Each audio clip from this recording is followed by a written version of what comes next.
السلام علیکم ورحمۃ اللہ وبرکاتہ۔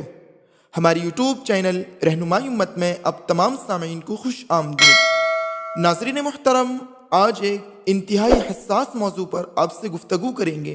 آپ سے گزارش ہے کہ آخر تک ہماری اس ویڈیو کو ضرور ملاحظہ فرمائیں۔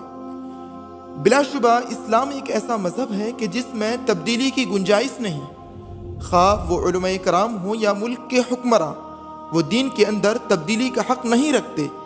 لیکن موجودہ دور کے اسلامی حکمراں اسلامی احکامات کو اپنی مقاصد کے تحت بدلتے رہتے ہیں۔ انہی میں سر فہرست سعودی عربیہ کے بادشاہوں کا نام آتا ہے، جو اقتدار کی ہوس میں اس قدر اندھے ہو چکے ہیں کہ وہ اسلامی مقدس مقامات کا پرواہ تک نہیں کرتے۔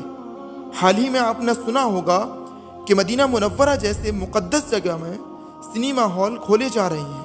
یہ سن کر بدن کے رونگٹے کھڑے ہو جاتے ہیں اور روح کانپ جاتی ہے کہ سرور دو عالم صلی اللہ علیہ وسلم کے شہر کے ساتھ یہ کیسی بدتمیزی ہے، اور پیارے نبی صلی اللہ علیہ وسلم کی آرامگاہ کے ساتھ یہ کیسا سلوک ہے کہ شراب نوشی کے اڈے، جوا خانے، مرد و زن کا آزادانہ اختلاط، بے حیائی، عریانیت اور بے شرمی کا ننگا ناچ ہو رہا ہے۔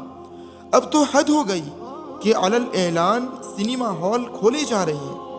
سچی بات تو یہ ہے کہ مسلمان چاہے کسی بھی درجے کا ہو، بد سے بدتر ہو، لیکن اس کے قلب و جگر میں حرم پاک اور مدینہ منورہ کی محبت اور عظمت رچی اور بسی ہوئی ہے۔ لیکن محمد بن سلمان کہ جس نے بہت پہلے ہی کہہ دیا تھا کہ عالم عرب کو یعنی بالخصوص عرب کو یورپ بناؤں گا، سینکڑوں پروجیکٹ پر کام بھی چل رہے ہیں۔ عیاشیوں کے اڈے اور طوفان بدتمیزی کے سارے کام چل رہے ہیں۔ آخر ایسی کون سی برائی جو وہاں سرزد نہ ہو رہی ہو؟ اس وقت شہزادے صہیونی اور صلیبیوں کے گود میں بیٹھ کر جھولا جھول رہے ہیں اور شاہانہ زندگی کے مزے لے رہے ہیں اور حرم کی رسوائی کا سامان کر رہے ہیں۔ جبے، قبے، دستار کے ساتھ مغربی نیم برہنہ خواتین کے ساتھ شانہ بشانہ کھڑے ہوئے ہیں۔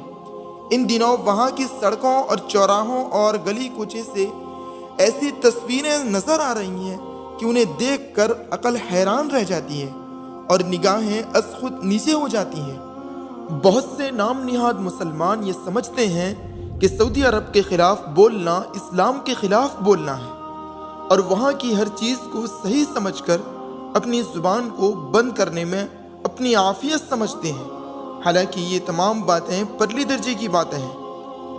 یہ بات اچھی طرح یاد رکھیے، وقت بہت ہی زیادہ تیزی سے بدل رہا ہے اور عالم اسلام میں حیران کن تبدیلیاں آ رہی ہیں۔ اس میں کوئی شک نہیں کہ اللہ عز و جل ان کی سرکوبی کے لیے آج نہیں تو کل مردانی مجاہد کو کھڑا کرے گا، اور جس یورپ کے نقش قدم پر وہ چلنا چاہتے ہیں انہیں وہیں بھیج دیا جائے گا، اور حرمین کو ان گندی اور ناپاک سوچ رکھنے والوں سے پاک اور صاف کیا جائے گا، اور اسلامی جھنڈا پورے آب و تاب کے ساتھ لہرائے گا۔